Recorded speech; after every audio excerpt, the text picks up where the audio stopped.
Night movie talk live from Los Angeles on this Sunday night spectacular. The flagship show is in effect for the next hour or so here from the MMT studios just outside of downtown Los Angeles in the lovely suburb of Burbank. Let's get to it tonight, and we talk about our number one story, and of course it's box office, so we got to lead with Avatar 2. Now, the fourth all-time biggest grossing film of all time. When you look at these numbers, we just got past The Force Awakens back on Friday.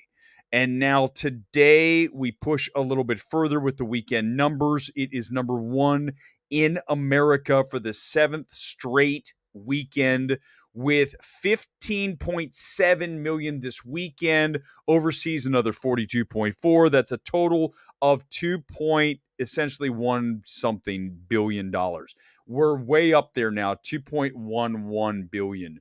So right now it looks like it will be able to take out Titanic that's next. It's got about another, I think it's about 80 million to get there.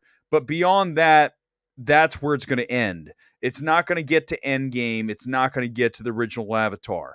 But obviously a massive success. The question comes, and I want to ask you this question because this is the one that I really am curious about.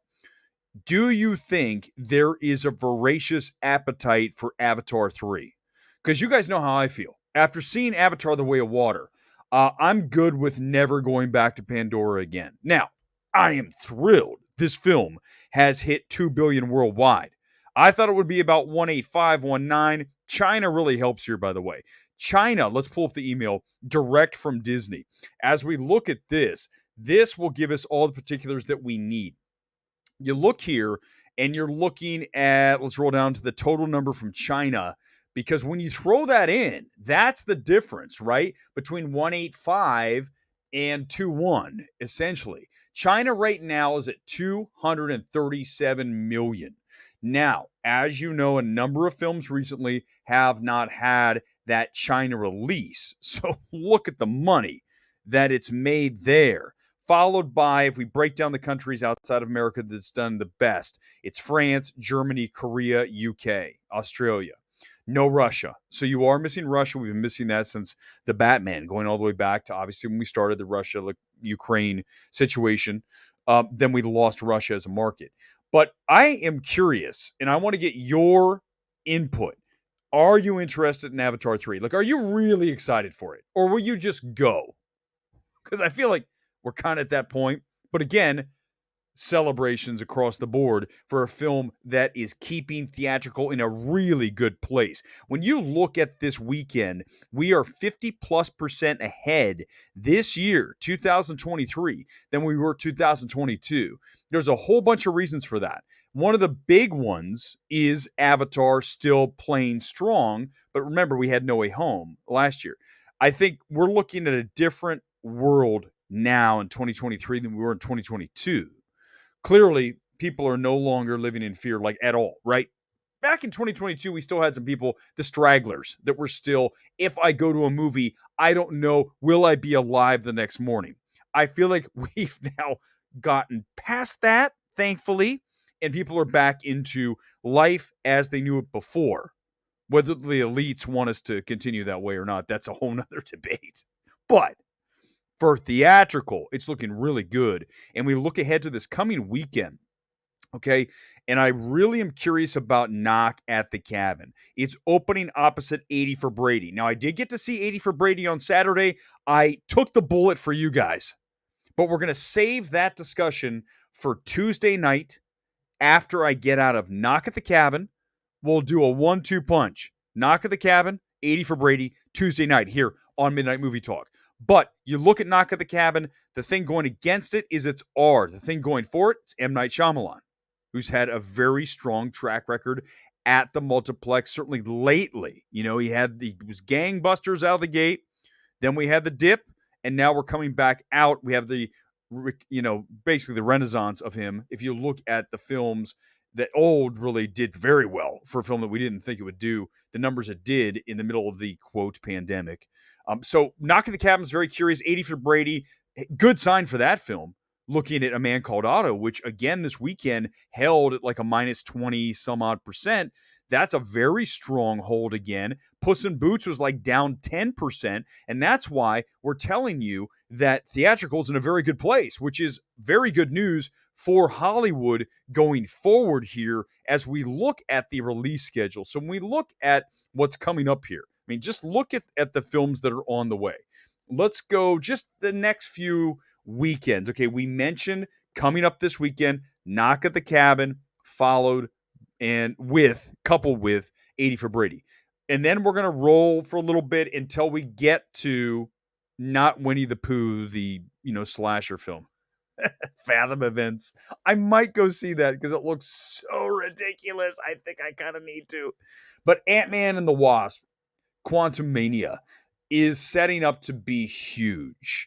This film, and we talked about there needing to be a Marvel kind of break, right? We needed just to detox from the MCU. And Black Panther wasn't the film that we wanted it to be. Wakanda Forever was absolutely a letdown, right? Can we all just agree that it was not the spectacular film we were anticipating from Ryan Coogler, from just based on their original Black Panther to Wakanda Forever? What a letdown that was. To go back and watch my stream about the reaction initially coming out of the film. So I feel like we are really in a great place for Ant-Man 3 to pop a big number, right? 100 million is not out of the question right now, weeks away, because we haven't had anything huge for a long time. That bodes well for Knock at the Cabin. It bodes sort of well, I guess, tangentially to 80 for Brady. And then we get to Ant-Man and the Wasp, which will be the big tentpole we haven't had since Avatar. Now it's going to be well over 2+ months when we get Ant-Man 3.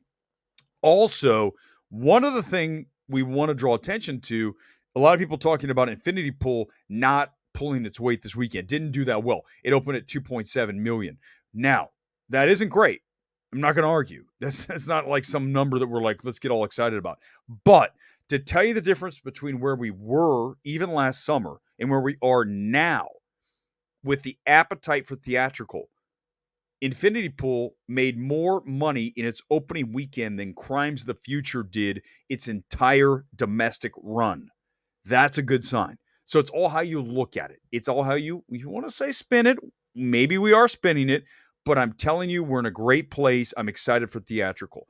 So the question for you in the comments now, along with are you excited for Avatar 2 to remake that, is what do you think Knock at the Cabin debuts with? I'm going to throw a number out there of about 28.5. Tell me if you think that's high, low. What do you think? And we'll discuss that further on Tuesday as well. Let's get to a few comments here on the Sunday night. Welcome back to Midnight Movie Talk. We haven't done a stream since the Oscar stream, which, by the way, turned out to be one of the most popular streams. Really excited. That was a fun morning. I needed some time. Like, once those Oscar nominations are out, I just need to just, decompress for a few days and then regenerate, and we're back here for the Sunday night flagship show. Let's get into the comments here. Again, straight in, you are up. If you hit me with the super chat, you are up. Yes, you are watching Midnight Movie Talk, Uber. Good to have you back. MMT back. Yes, Solomon, welcome back. Very excited to have you guys here. And the fact that we are live. We do everything live here. Everything is definitely not taped and edited like 90% of the YouTube shows out there that talk about movies. Gone Girl, unless Avatar 2 is really amazing, I have no interest for it. Kind of for me too. I mean, I just don't see any way forward with the story that is going to compel me to get me to the point where I can't wait to see this film again. I lost it watching Avatar 2. So I think even Disney has to realize that right now is probably the best it's going to be for Avatar going forward. I just think we're going to get diminishing returns starting with 3 and then with 4. There's just nowhere else to take it. Unless we're going to go, we already went in the sky. We went down underneath in the water. We're going to go out into Avatar in outer space, and they'll fly around spaceships. Where are we headed? Are we going to do the Fast 9 thing with the Fiero flying around in outer space? Where are we headed with Avatar 3? I don't even want to think about it. I talk about doctoring scripts. How do we fix things? We're going to do a segment here very soon. I was talking to Gore yesterday. We actually sat through 80 for Brady together. Afterwards, he said, hey, you should do, because you always talk about doctoring scripts. What would you do to change? And I'll tell you, we're going to get ready to do that. And I'm open to suggestions for films. What would you change about a film? And we've talked about The Whale, Babylon, things that I just watch and I go, hell no. Why did you make the film the way you did? And why did you not do this? But when I look at Avatar 3, I don't even want to conceptualize what Cameron has planned. I have no interest. I'm putting it out there. I have none, zero. I think you guys probably know that. But we're excited that it's at $2 billion. We are thrilled. Aston Villa, yes, away. And I want to mention this. I was deciding what I was going to wear tonight, because you guys know that it is always about the football kits, soccer jerseys, if you're here in the States. So I went with Aston Villa because I really like this black and yellow. Okay. I'm super into black and yellow. It's like one of my favorite. But I did at one point give strong consideration to Wrexham because of the way that they just absolutely battled. I mean, gave everything to Sheffield United today.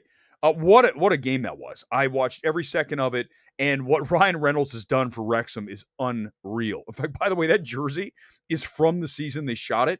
I could probably sell that thing for like $200 easy, but it is part of the collection. As you guys know, I've gotten out of control, over 100 football kits now. So tonight, yes, good call. Aston Villa, third, I believe. I believe it's the third. It might be the way. I'm not exactly sure. I should probably look that up. I want to get into this too tonight, and I'm going to go to a couple more comments, and then I'm going to ask for your input on this. I put a tweet out tonight watching that new Jennifer Aniston and Adam Sandler movie, the sequel, The Murder Mystery. What the hell is the movie? Please, I don't even know what the film is, because I pose this to you. This question is, are Netflix movies real movies? I say no, they're not. You guys know how I feel about Netflix. When you don't have a theatrical component attached, I am pissed off. I am not happy about Netflix and their decision to only focus on streaming and taking these films such as A Glass Onion and giving it to AMC for 1 week. That's it. You get 1 week and it's gone. A film that would have done very well theatrically. We saw it do those numbers. That 1 week in limited was doing a tremendous PTA. And then they yanked it. And if you're a Guillermo del Toro, how do you go work? And you talk about cinema 24/7. Listen to GDT give any speech. He's going to talk about movie making, films, cinema, and he signs with Netflix and puts his Pinocchio in a couple of screens down by the river. It's not even wide. So these people are essentially hypocrites. They talk about cinema and theatrical, and then they go work with Netflix. Screw Netflix. I've told you guys I'm done with them. I'm at a great place because I can do things like what we're going to do right here, is hammer Netflix. Because everybody else is once beyond the Netflix gravy train. When am I going to get my trip to New York? My trip to LA? I'm already here. I don't need to go far. When can I get put up in a 5-star hotel and have dinner with the filmmaker? Because it makes me look so important to everybody that I'm here with dinner with Guillermo del Toro. Who gives a crap? Screw Netflix. Until they get theatrical, they don't exist in my world. I swear to you, I mean that. Their films do not exist in my universe. And I think that's fair. And I wish more of you had that attitude, because maybe then it would make Netflix put their films in movie theaters, because you are devaluing film as an art form by dumping it on streaming. And you look at another development that we had today. You talk about a film that was gonna go to streaming, and instead Disney, Fox, 20th Century, now owned by Disney, saw the test screening results from The Boogeyman and said, you know what? Let's put this thing out in theaters. Because if you remember, that's what Paramount was going to do with Smile. And they decided, I think we'll go ahead. We had good test screenings. Let's put Smile in theaters. It makes over 200 million worldwide. Now, Disney will be happy with a more barbarian kind of turnout, which was 40 plus million worldwide. If they can get the Boogeyman to 40 million, the trailer, by the way, now that I'm doing the show, I'm going to watch a few more trailers. I don't want to I didn't watch it like more than once. I just want to get a good idea of what this film is. We've seen it so many times. Obviously, it's Stephen King. That'll help. I'm excited because they're going to put it in theaters, and the fact that there's good test screening results, that does mean something to me, because I tend to, more often than not, align with general audiences on a lot of films like something like The Boogeyman. So I have a feeling that I will enjoy the film. Plus, it's directed by Rob Savage, who did The Host. If you guys remember, middle of the pandemic, he shot that short 50 some odd minute film, where everyone's on the screen, one of those screen life movies, and did a really good job with it. And now he's making this film Boogeyman. So here's the thing. Theatrical always wins. And when we have something like The Boogeyman, I'm more excited for that than anything that Netflix has. Quite literally, anything that you throw out there other than David Fincher. Okay. Other than Fincher the Killer, I'm so disheartened that it's on Netflix. But if you are a filmmaker, I beseech you, do not sign your material to Netflix. Take less. Go to anyone who has theatrical before you go to Netflix. Any of the major studios, to A24, to Neon, to IFC, any distributor that values theatrical. I don't even care. I told you guys in a tweet the other day, if I were to make a film and take it to Sundance, and the bidding started, and the agent turns to me and says, Erick, here's what we have. We've got an offer from Netflix for $10 million. And I mean, that's way more than we thought we'd get. And we knew the film was good, but we didn't think it was 10 million. But this is a great. Now let's go ahead and take that. Here's the conversation. Hold on. Do they have any theatrical attached to it at all? Like in anything, not just like one screen for a weekend. I'm talking about 500 screens. Let's start with that. No, they don't. But it's $10 million. So no theatrical. Okay. What's our next deal that we have? Well, we have Neon with a $3 million deal, or three, but okay, I gotta be, I'm your agent, I gotta tell you everything. They will put this thing in 1,500 plus screens for theatrical. They're gonna commit to that. And you guys think I'm crazy, and you guys think I wouldn't do this. I promise you, because you should know how I run my life by now. By the way, this channel operates. I don't look for 10 billion subscribers or 10 billion views. We are talking about things I am passionate about. What am I? Number one thing I'm passionate about? Theatrical. So if given the choice of more money or less money with a film that I can go watch in a movie theater where I've existed from birth until now, I am going to take the theatrical deal all day, every day. And that is why Netflix movies are not real movies. And if you're a filmmaker, you're devaluing everything by signing with them. Quit making everything about money. And I'll tell you guys this. Let me mention this. Life, you need money, okay? There's no question we need money, okay? It buys things such as the football kit. It buys things such as the camera, the microphone, all the things that we need to operate Midnight Movie Talk, the roof over our head. But at some point, I value what you believe in much more than the actual money. It's just, that's how I don't know. It's weird. I don't know if I'm the only person who thinks this way. Feel free to hit me in the comments. But I really mean that. I would take less money. 100% I would. Chris Gore chiming in on Bet from the 35er tonight. I'm not going to talk about 80 for Brady tonight, but I will say, because you're doing a super chat. So I got to do this. Physique critique, 80 for Brady. Okay. All right. We're going to talk about the actual film 80 for Brady on Tuesday with Knock at the Cabin. But because it's a super chat, I have to say, in their prime. Okay, if these ladies were in their prime, I would actually take Sally Field. That's who I'd take number one. Then I'd take Jane Fonda, and then the other two. In the movie, I want to. The only thing I want to say about 80 for Brady is, thank God that the writers and or Jane Fonda make a quip about her face. I said, thank you, God, that you did that. I mean, right? I mean, Gore, when that line was, we didn't talk about it. That was the best line when she actually says the thing she says about her face. I go, there we go. This is good. Gore, I'm going to see you Tuesday, by the way, at Knock at the Cabin. All right, let's go to whatever you guys want to talk about. I'm good with. Let's go. Listen, we put forth a bunch of things tonight. The Netflix is really interesting to me, but we can talk box office. We can talk about the Boogeyman.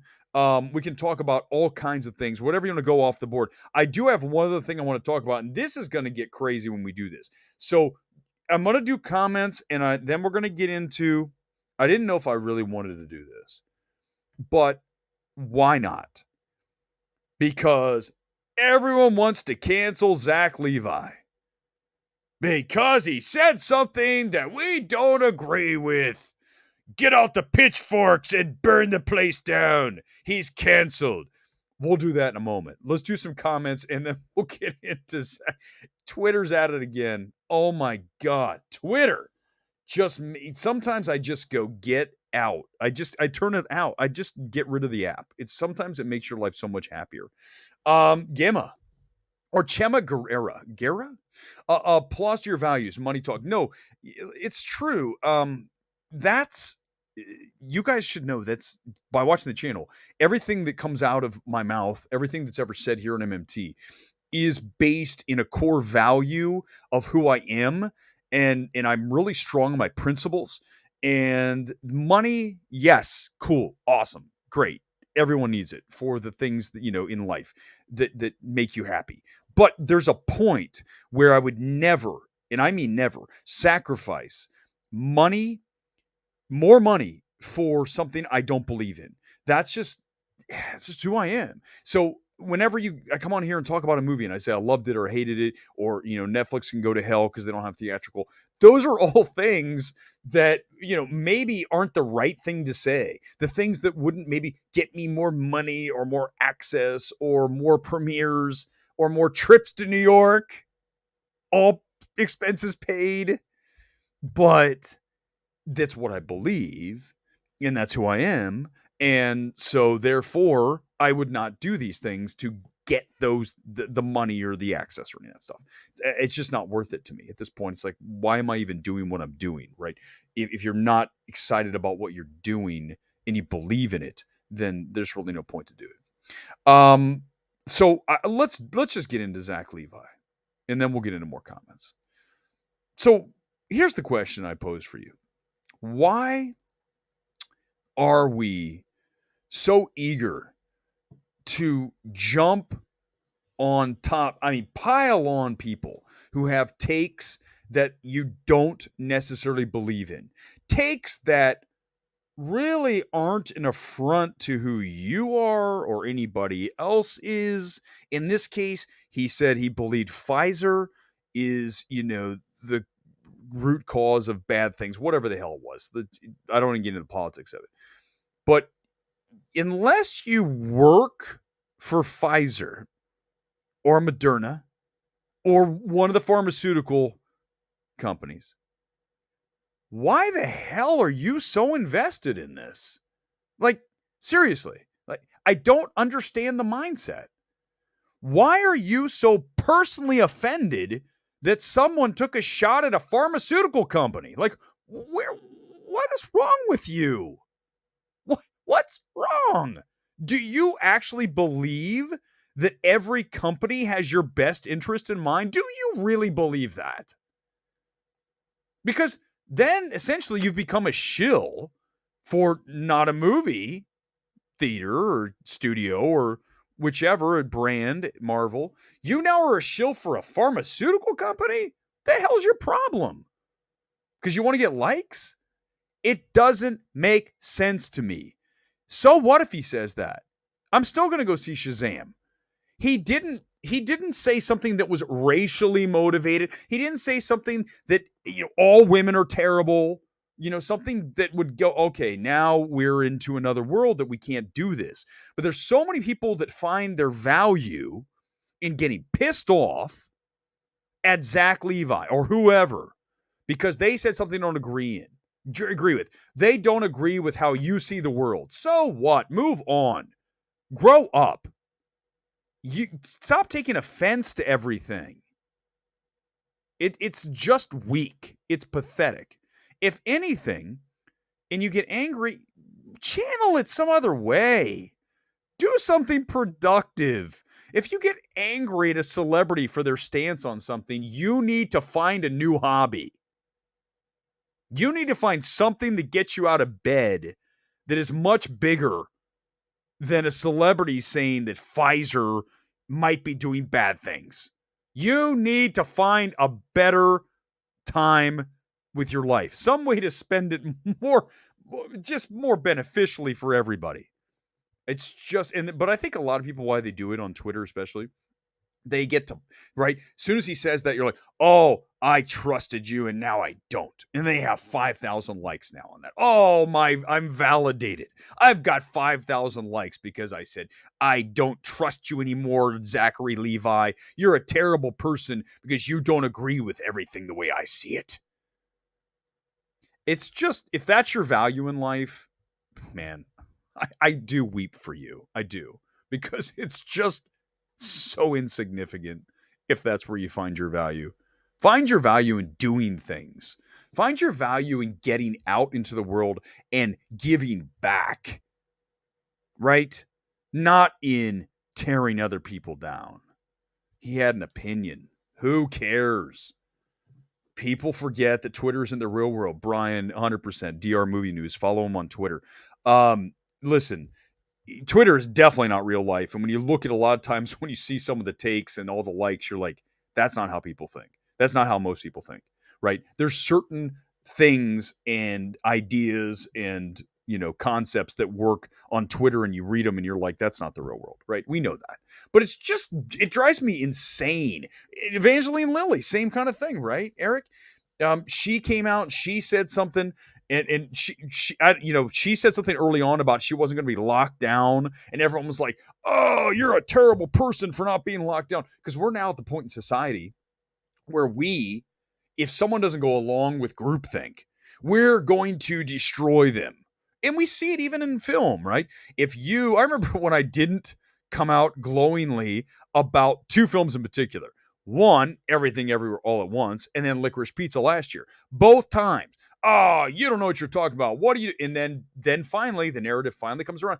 Well, maybe it's not as great as we first thought, because neither film is Licorice Pizza or EEAO. But if you have a contrarian, even though you're not trying to be contrarian, someone said that, by the way, in a tweet to me the other day. I think, or a comment here on the channel.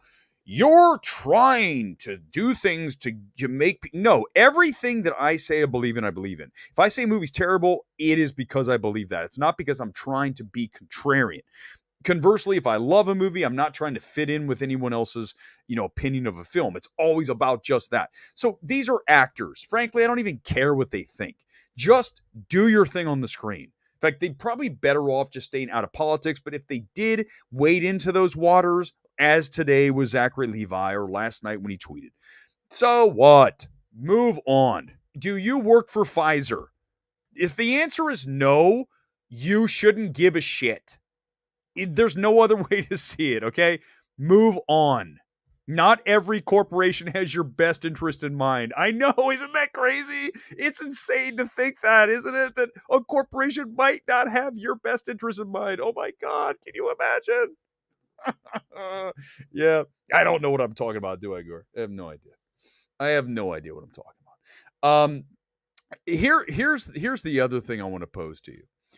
So if when you look at someone who does something like this, like Zach Levi, right? So here he is, and he's doing his thing, and people are all angry. Do you really think people are not going to go see Shazam because of that tweet? Do you really think that? Tell me now. Do you think that Shazam is all of a sudden going to bomb because he sent a tweet out saying Pfizer may not be the best thing for us? Do you think that all of a sudden, that's it, the movie's over? That's how film Twitter thinks. It's done. Why even release it? It's over. I can't. They'll be at Shazam too, just like the rest of us will. The same people that are the DC people, like, I'm never going to another DC movie again. Then they're at the next DC movie every single time. And they do trust the science guy on TV. Oh man, we could go down. You guys listen, here's the funny thing is whenever I do something like this, they always say, you are this or that. No, that's the hard part for people to figure out with me. I'm not anything. I am objective on everything, trying to find the truth in the situation. So I don't care what the label of the person is, and take that to film, the studio, the director. I don't care about those things. How many times have we talked about, I don't care if a film was directed by a woman. It means nothing to me. Zero. The film is the only thing that matters. So when we look at stories like this or whatever, you can't say for sure that Zachary Levi's wrong, right? Do you know for certain? Do you? Because you don't. Okay. So maybe he has an opinion you don't agree with. Move on. You don't need to trash everybody who has a contrarian opinion, doesn't agree with you, is not part of the hive mind. Hell, hive mind thinking is the weakest thinking of all anyhow. We always talk about that too. Don't be part of the hive mind. Make your own decisions up. And we saw this so many times, right? During the past 2 years plus of COVID. It was so much hive mind thinking. It drove me crazy. And anytime you tried to speak out, oh my God, what are you doing? You're terrible. Stop doing that. Just fall in line with everybody and what they say. Just do this. Just do it like everybody else. People mostly on Twitter are mistaking their opinions for facts. Isn't that true, Two-Piece? 100%. When you look at listen, everything that's here is an opinion. I mean, some of you could be super thrilled for Avatar 3. I don't know. Well, I'm not, but some of you could be. So that's okay. Those are two completely different opinions, but hopefully you still, we can respect each other unless you think The Whale is a great film. You guys, I've said it maybe a couple times here. If you think The Whale is a great film, there's a very good chance we can't talk much after that. That's why I'll tell you, Scott Menzel loves The Whale, and he knows how I feel. I know how he feels. We never will discuss that film again in person because it's almost like it's like an argument with a significant other where you like, I gotta leave the room. I'm taking the car and I'm leaving. That's me whenever I hear someone with The Whale. I still recall, I told you guys this story. Right after I saw The Whale, I was in another screening for something else. Maybe it was Violent Night. And there was another critic there who, by the way, I don't know why the hell this guy's even in the screening. There's this, I'm not going to mention who it is. It's someone who has no audience, who has and I'm like, why are you even in a critic screening? Like, you don't even have, you have no audience. Like, you can't just want to be here. And this is a whole nother subject. But anyhow, this guy, and he's sitting there, and someone said, how's The Whale? I think it was Alan Ng. He was sitting next to me. And the guy was like, oh, The Whale's great. It took every fiber of my being not to just literally reach across Alan Ng and grab the guy by the throat and go, you did not just say The Whale is great. You didn't. Because if you did, I go, I'm like this. I look down and I'm just like, it's terrible. It's horrifically bad. Such a bad film. Oh my God. Gore. By the way, I want to mention one thing about Gore. He liked The Whale. So if I would bring Gore in right now, I would actually start a yelling match with Chris Gore. Like it would be violent because I will get angry and lose my mind if someone defends The Whale. There is no defense for The Whale. No. Nana. All right. Film should speak for itself on its own merits. Exactly. First time I ever remember seeing a movie that stood on its own legs and the hive mind said other was The Game. Oh, man. I like The Game. Did the hive mind like The Game? I mean, I'm going back to when I first saw that film back in 97. Shit. Oh, The Game was amazing. Oh, I love The Game. But it doesn't matter that it was directed by Fincher, right? It rules for me when I watch it. I go, oh my god! When I watched, how many times have we had the discussion? When I watched Saint Maud, when I watched Women Talking, when I watched After Sun, I love the films, not the fact that a woman directed them. That means nothing. And if you even mention that that's why you liked it or that's why it's better, then I devalue you as a critic because it doesn't matter. It never should.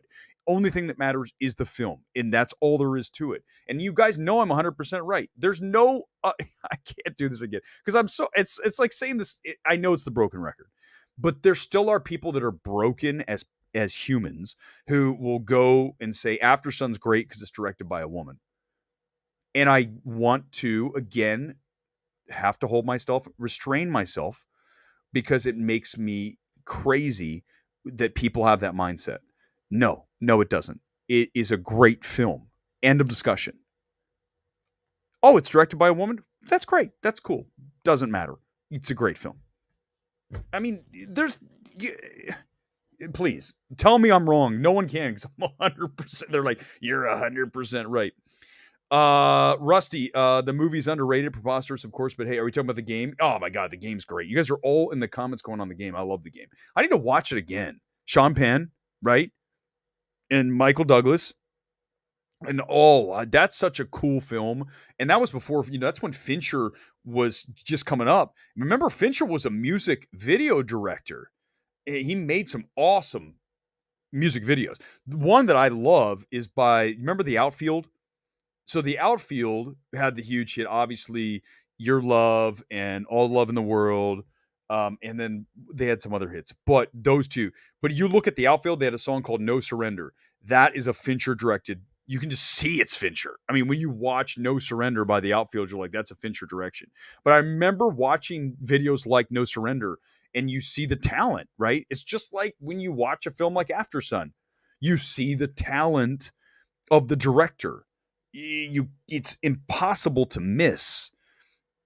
You smile, Parker Finn. When you look at Ty West, X. When you look at the film and you see direction that is elite plus, this next level plus on the direction. And it's not always, right? I mean, like 80 for Brady. We'll talk about it Tuesday night, but 80 for Brady, it could be directed by anybody. I mean, any one of us could direct 80 for Brady. As long as we had the crew in place and they handed us the screenplay, we could direct 80 for Brady. We just roll and cut. Moving on. I mean, as long as the scene looked half decent. There's some scenes where Lily Tomlin kind of fumbles some things and they used it. Like, I'm like, okay, that's how it's like the Clint Eastwood direction on that. Let's just shoot it. It's over. It's TV movie. It may be lower than a TV movie direction, 80 for Brady, but it's fine. I don't want to talk anymore. We got Tuesday night.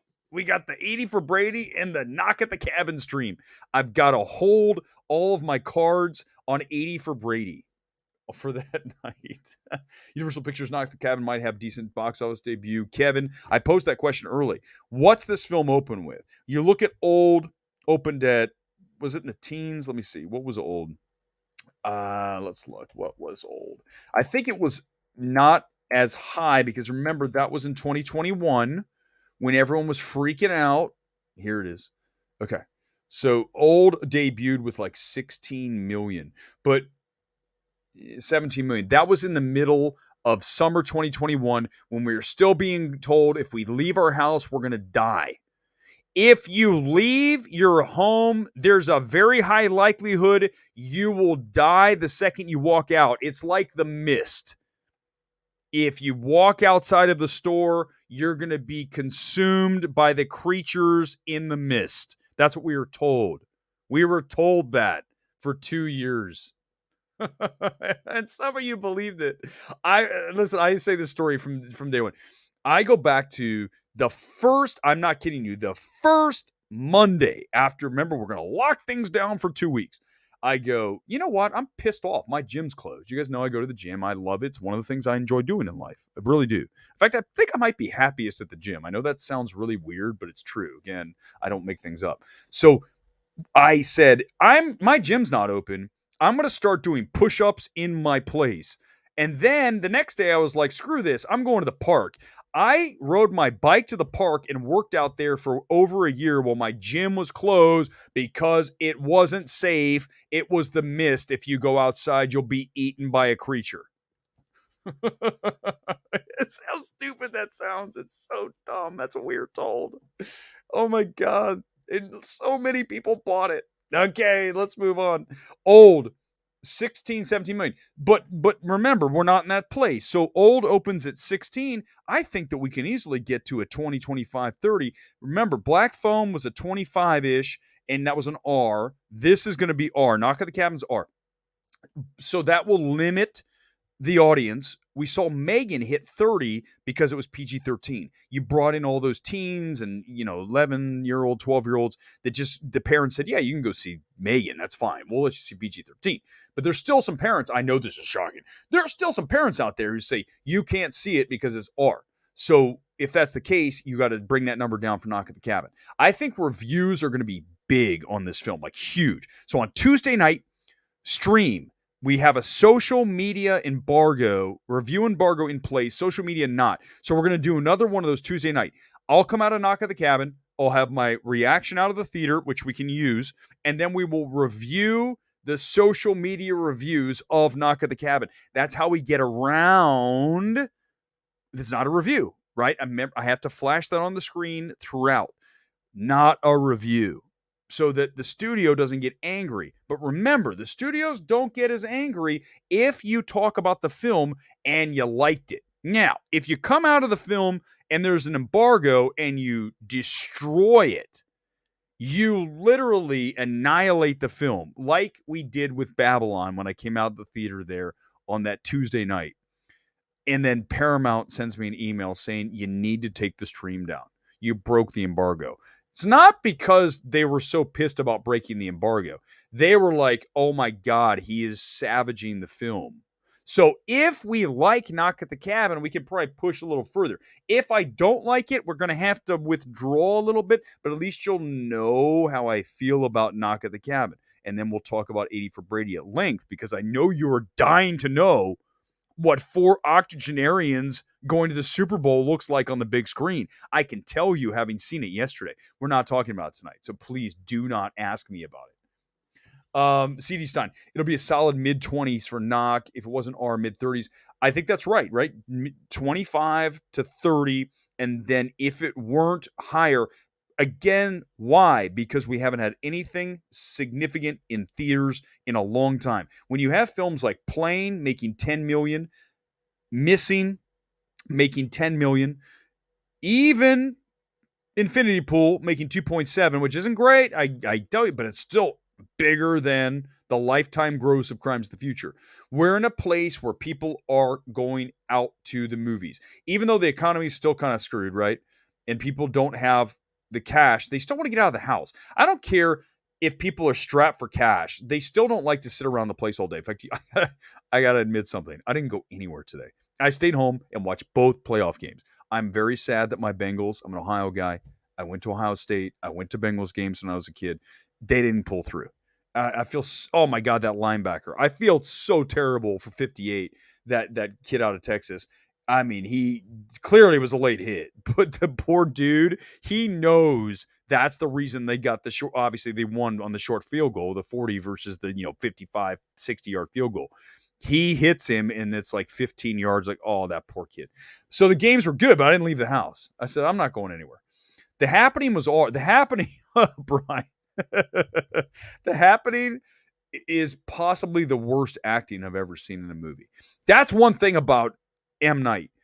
If he doesn't have actors who are very skilled, it's almost like he tells them terrible things before they get ready to shoot. Like just do whatever you want. These actors are old. Their performances across the board, horrible.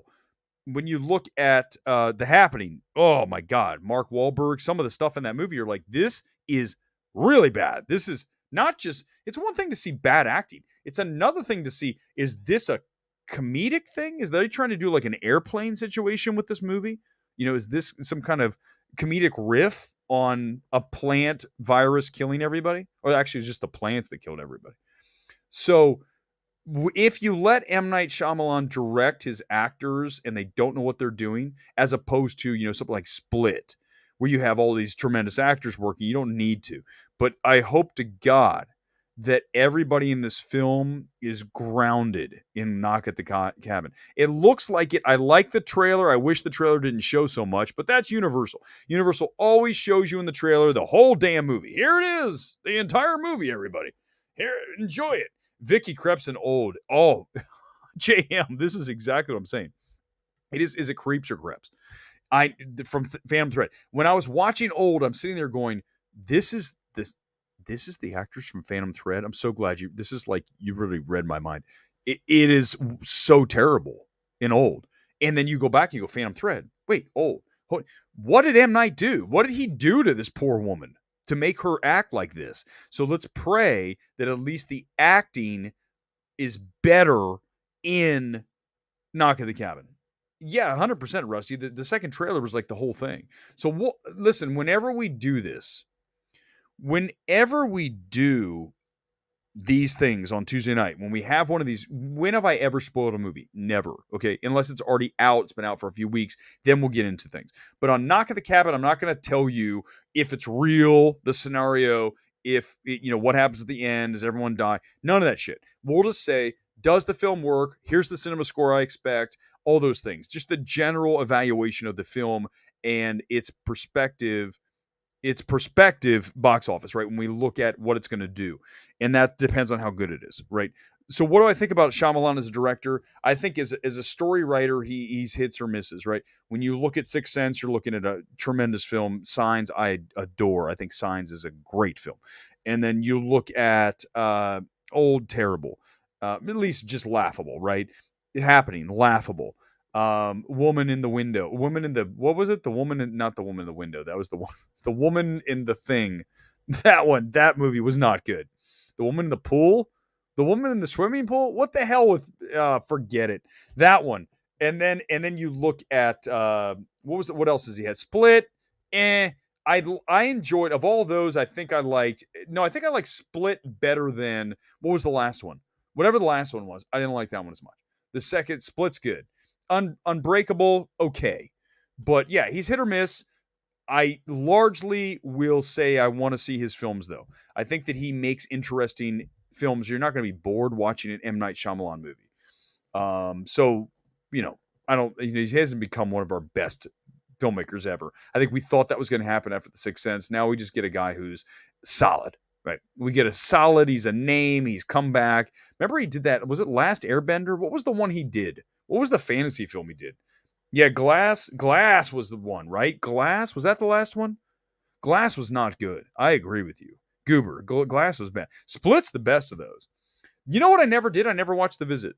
I'll watch The Visit. Mulchi, is it good? Is it worth it? I would agree that Unbreakable and Split were good. Shape of the Woman in the Window. The Shape of the Woman in the Window by the Ladies Village. I like The Village. Thank you for bringing that up, Poopies. My God, The Village is awesome. Only because I love that idea, which, by the way, at this point, screw you guys if you haven't seen it. Women talking, very much like The Village.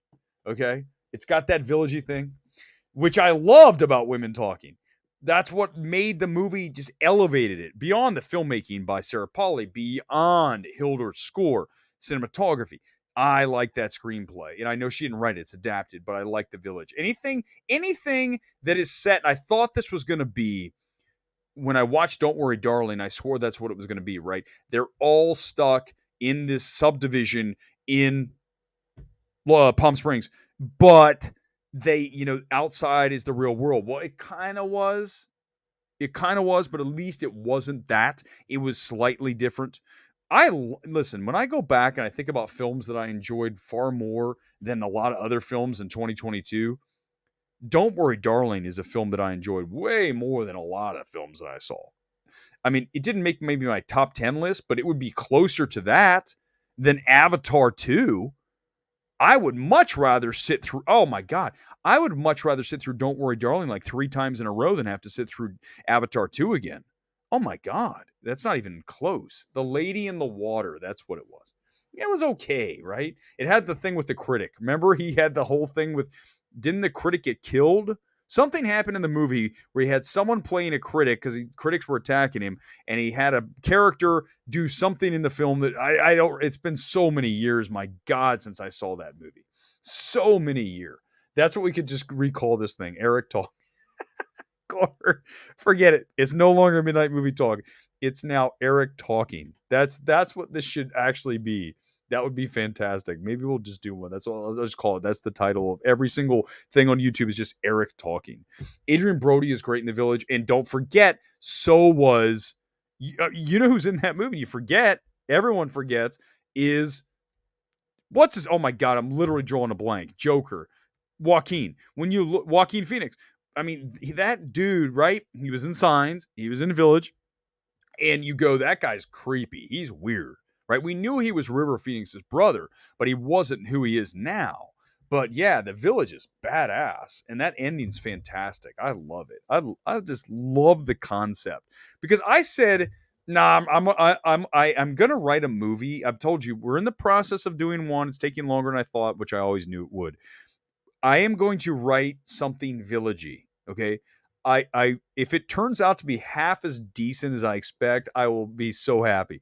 It's going to be a little high concept, but very much, I'm not going to lie to you, it will use the village as the blueprint. But so be it. Again, Erick's right. I mean, we could say this about everything, Jay. Comes down to the actors. Lady in the Water and Village were good because of Bryce Dallas Howard, Joaquin Phoenix, William Hurt, Adrian Brody, Paul Giamatti. Right when you have actors who know what they're doing, then you're set. You're fine. When you have actors like Mark Wahlberg, especially when he was even younger, you need a director who can guide the actor to get to where you need them to be. And M. Night has not shown the ability to do that. So let's hope that Bautista has figured out how to act. I hope I think he's getting better. I like him. He's interesting. He was fun in Stuber. I enjoyed Stuber. I'm not going to lie to you guys. That was a total movie I had no expectations for. I'm like, I actually like Stuber. What's wrong with me? You look at him and you see someone who is growing. He looks like he's super grounded, super dark in this. That works for me. Let's hope that's the case. Because if it is bad on the acting front, then I think we could be in big trouble. But again, we'll have that on Tuesday here on Erick Talking. What did happen to Adrian Brody's career? He was in what's it called? The French Dispatch, right? He was great in French Dispatch. That's the last time I saw him. He's been in a few things here and there, but it's weird how that works. Hollywood, he's got a very specific look, right? He's got that giant nose. He's just a weird looking guy. You can't use him in, every film. He has to be very particular. You got to have that odd looking character like a David Dalmatian, right? Same kind of thing. You have a very specific look. You have to use these actors in the right spaces and the right spots and the right roles, obviously. And you look at him and you just say, I think it's just a case of him being kind of strange. He made some movies that weren't hits after The Piano, and he just is limited, right? He's limited. One thing I want to talk about before we end the stream, as we're saying this, is you look at Brendan Fraser, right? And I know we talked about this before, but it's true. I am 100% certain of this. Brendan Fraser disappeared for a long time, right, in Hollywood. And we know there was some issues. He made some films that weren't as big as hits, and then Hollywood kind of got tired of him. I can tell you one thing that happened with Brendan Fraser, and I mentioned this before, and I'm telling you it's true. Go back and look. Brendan Fraser he had a Billy Zane situation, okay? And you know what that is? That's called losing your hair in Hollywood. Losing your hair in Hollywood is bad, okay? And everyone is like, oh, well, Erick's going to be mean here. No, this is why you come to MMT. This is fact. There are many actors over the years who have lost their hair. Billy Zane is one. Brendan Fraser was. He looks like he's regained it. And then you look at Matthew McConaughey starting to go bald. You look at, who was another? Channing Tatum. Absolutely starting to go bald. Once that happens in Hollywood, you're in trouble because they want their men to have full heads of hair unless you're Bruce Willis. So I think that's another element that no one talks about. No one wants to talk about these things. These are like niche, weird little things that no one wants to discuss. I'm telling you right now, go back and look. And Hollywood doesn't like that whole thing. They want you to have a full head of hair. Trust me, as a guy who's no longer 28, I'm like, hey, man, look, I got a hair, baby. Let's go. This is no plugs, no nothing. Everything is real. And exactly it. It's the truth. That's the thing is people don't want to say these things. Go back and look at Matthew McConaughey. He was losing his hair. And you look back in like even 2000, look at some films. He was losing it. He grew it. Here's what always happens. Let me walk you through the hair transplant process. Things you'll only get here on MMT. And I've talked to people who've done this. When you get the hair plugs, never had them. Okay. I would actually tell you if I did. I swear to you, I would. Never had it. But when you get it, you know what always happens? They grow the hair out. They do something, the hair gets long so that you can't see there's some kind of thing, I don't know, because it takes a while for those plugs to kind of plug in and to actually create the hair again. Weird. This is why you guys, this is great. This is exactly why MMT is so niche. Look, is there any other YouTuber talking about hair plugs and actors? I mean, no. In the history of this channel, this conversation's never been had. And probably for good reason. But yet here we are on a Sunday night, almost ready to wrap the show, talking about hair plugs and actors. This is the beauty. Rusty, did Carell? I mean, I'd have to go look. I don't think I noticed, but I wouldn't doubt it. Yul Brynner is it's great. I mean, there's some that have succeeded bald. Not a lot. Bruce Willis, Billy Zane for a little while. And then Yul Brynner. And that's just about it. Everybody, Goldberg is a pro wrestler. And Steve Austin. These worked. But everyone else, actually The Rock is pretty bald. I think he was kind of losing his hair at one time. But he looks great. That's his thing. Like, he doesn't need to worry about it. Sylvester Stallone, same thing, right? Yep, absolutely. Probably hair plugs. Hair plugs. That, we do physique critique. We haven't done one in a while. We'll do one soon. If you have one, you hit me with it. But when we could do hair plugs or not hair plugs. That's a whole thing. And we can go back and I'll show you an actor and you can see like no hair. And then all of a sudden here comes some hair. Because here's the thing, you guys know, especially as you get older, anyone will tell you this. Gore's on the stream. He'll tell you, he doesn't have to worry about it. He has hair. But as you get older, you just naturally don't have as much hair. It's not as thick. So you go, okay, as long as I still have something to work with, I'm happy. Okay. But for an actor, it's like everything. You got to have a full head of hair or you're screwed. Telly Savalas. That's right. Patrick's fine. There's been more than a few, you guys. There's been a few. Oh, yeah, 100%. Jason Patrick. Absolutely. Jason Patrick. In fact, when you watch Lost Boys, which I just saw, man, what a wonderful treat that was that they brought that back for that, extended week at AMC a few months ago. Oh my God, I love Lost Boys. But look at him. His hair, even though it's long, it's receding, it's going. Jason Patrick lost his hair, and guess what? Didn't work after that. After he did Speed, after he did a couple things, he did that drug movie that had the Eric Clapton song, Tears in Heaven. Rush? Was that Rush? I want to call. My God, did I just pull that out? The fact that I remember the Eric Clapton song, Tears in Heaven, that was in Rush with Jason Patrick before he lost all his hair. That's the knowledge you get here at MMT. Nobody else bringing that kind of stuff. Nobody. All right, let's do a 10-minute warning, and then we're done. And then I'm back here Tuesday with anything you want to do. We're in anything you want. Narc. I'm sorry. It wasn't. It was Narc. Okay. Anything you want to talk about, let's do anything. If you guys want to go back and discuss our good friend Zach Levi, who's canceled by Twitter because he said something that they didn't agree with. Oh, you're so terrible. You're a terrible person.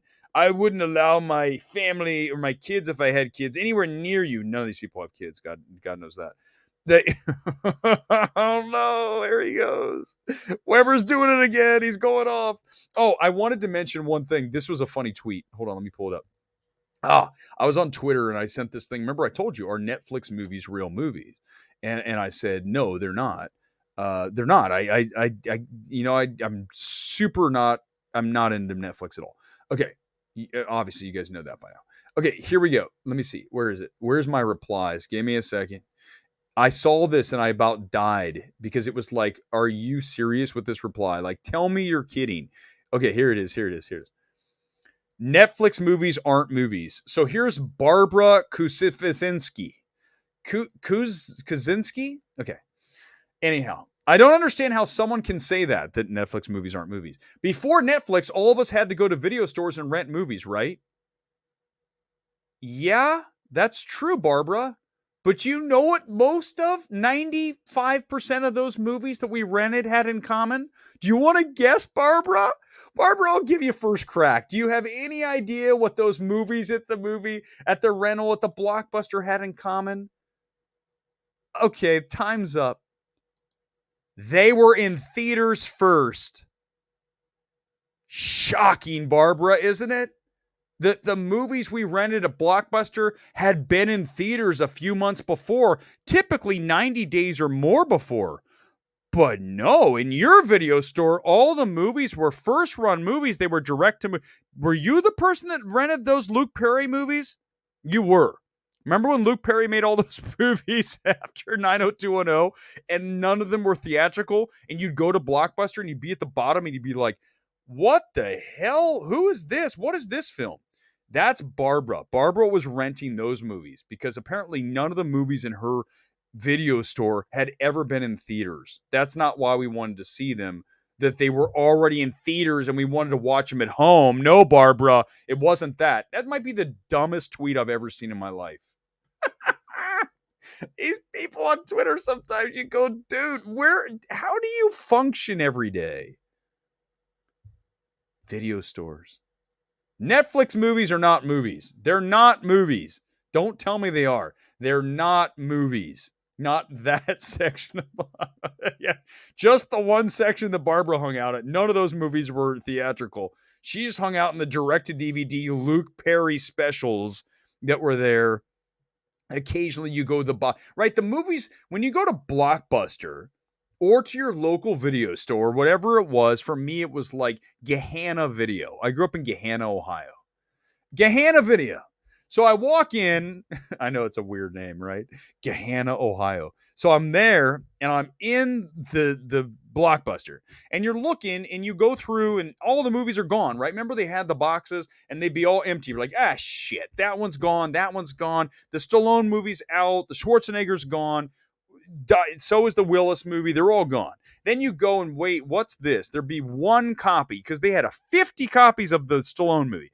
Then they had one copy of the one film that Barbara watches, right? The film that that was direct to DVD starring Luke Perry or Jason Priestley. And we'd be like, what the hell is this? This isn't a movie. But Barbara rented those movies. Although I do want to say, at Gahanna Video, I do admit this. You listen, back in the old days, we didn't have the internet, right? I know, shocking. We didn't have the internet. But we did have the adult section in the back of Gahanna Video. So you would like go in. Tell me anyone else has done this. Oh my God. Erick, you're a terrible person for doing this. Screw you guys. So you'd go into the rental place and you'd be looking around and then you would just like look at the clerk would be over there dealing with somebody and there'd be like the 18 and over room with like a curtain, just basically just basic curtain there.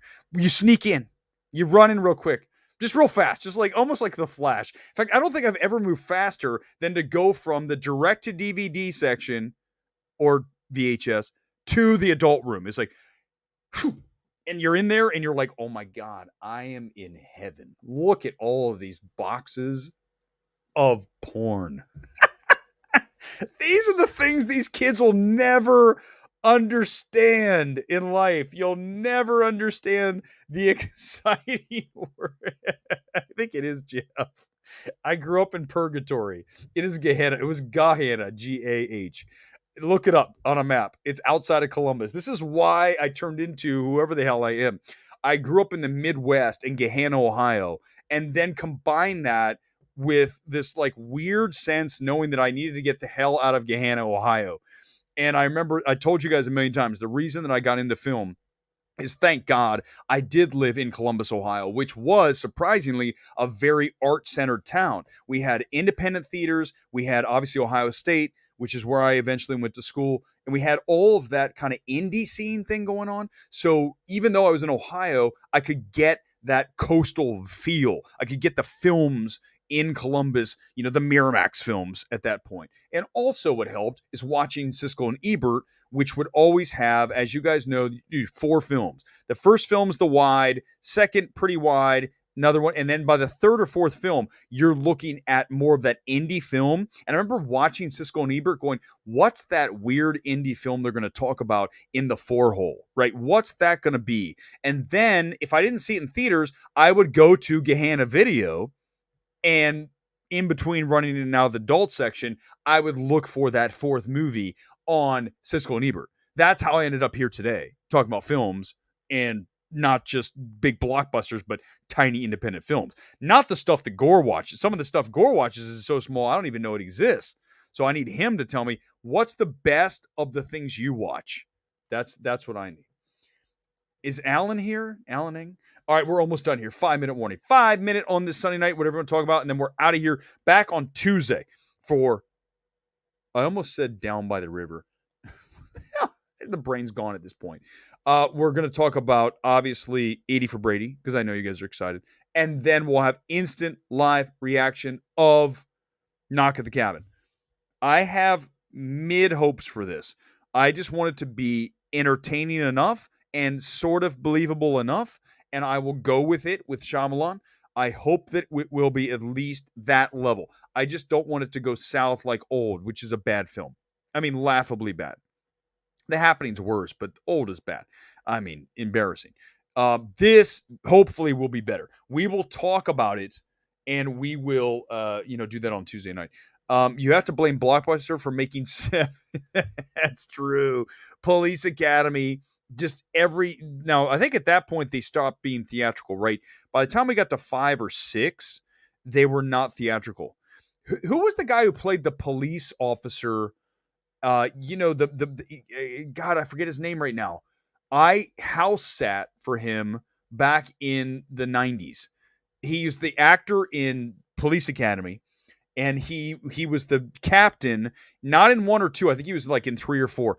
I was at his house. I had to watch his cat. Just random stories from Eric Weber's life. House sitting for the police captain in Police Academy back in the mid-90s. Jeff, the Oriental Theater in Milwaukee is amazing. It's 100% where that fourth movie for Siskel and Ebert played. In Columbus, Ohio, it was the Drexel. There, I lived in Milwaukee, was the Oriental Theater. It's whatever that indie theater was, wherever you lived, that's not New York or LA. Obviously, they have tons of indie theaters in those locations. When you live in a Columbus or a Milwaukee, Orlando had one called the Enzian. Wherever you lived, in Charlotte, we had one that went out of business, but Charlotte was pretty shitty for movies.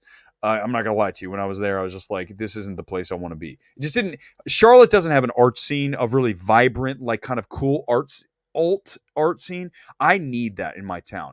And that's what I was blessed with in Columbus. And obviously here in LA, we don't long for that at all. Anywhere you go is arts. Anywhere, any movie you want to watch, I can go 10 minutes and go see it on a screen, right? There's none of this, I got to wait for it to come to my town. We're going to get it, first of all, in a press screening, we'll get it first. Second of all, if I miss it, I can run to one of the Lemleys. Or, our Burbank does a really good job of, AMC Burbank does a great job of bringing in small films. I saw this really small Korean horror film a few weeks ago now. It was called Deleter.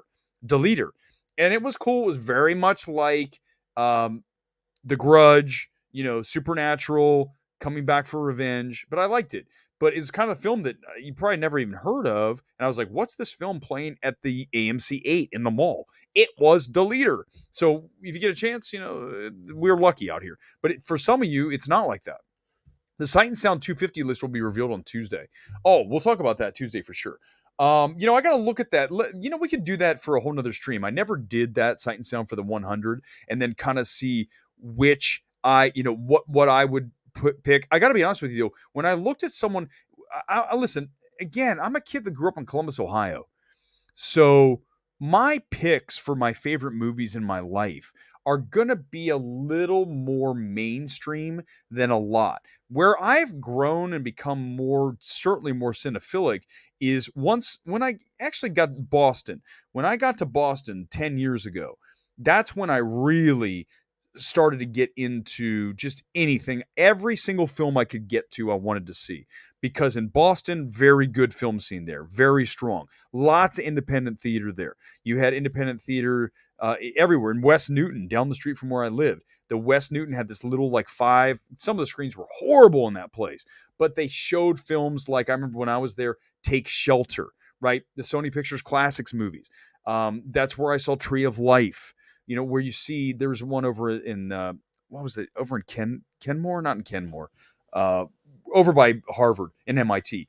Really good indie theaters everywhere because you have the colleges. You have Harvard, MIT, you have BU, BC, and Northeastern and Tufts. You have all those college kids, and what do college kids want to do? They want to see cool indie films. I mean, that's just how it was even in Columbus for us, and we were lucky. So I need to have that in my life, and I'm very happy.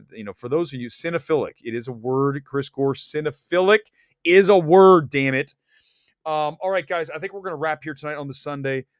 I'm absolutely exhausted from doing nothing today and watching the 2 playoff games, but I am going to regenerate the batteries and be ready to go on Tuesday night for Knock at the Cabin, 80 for Brady. Talking about both those films. They both open on Thursday night for previews, Friday wide everywhere. 2 films that I suspect will do well this weekend because, as we talked about at the top of the show, we're in a very good spot for theatrical right now. It is booming with the right film. Hell, any film right now is doing better than we anticipated it doing because everyone's back in the marketplace. And the most important thing to protect that is to get us back to at least a 30 to 45 day theatrical window. Do not be putting these things on streaming in 10 days and 17 days. We need time. The films need to feel like if you want to see them, you got to run to the theater. Because if you tell people you're going to give it to them at home, they're going to watch it at home. They're going to wait. But if you do, like Sony is doing with A Man Called Otto, that's $50 million right now, okay? The reason that's doing well is it's not on streaming. It's not going to be on Sony streaming service because they don't have one. They'll sell it to Netflix, but let's hope it's at least 30 days plus. That's what we need. So this weekend, we got 2 theatrical exclusives coming our way. We'll have thoughts on both on Tuesday night. For now, Midnight Movie Talk is out live from Los Angeles. As always, guys, thanks for being here. See you Tuesday night. Peace be with you. What am I at church? Good night.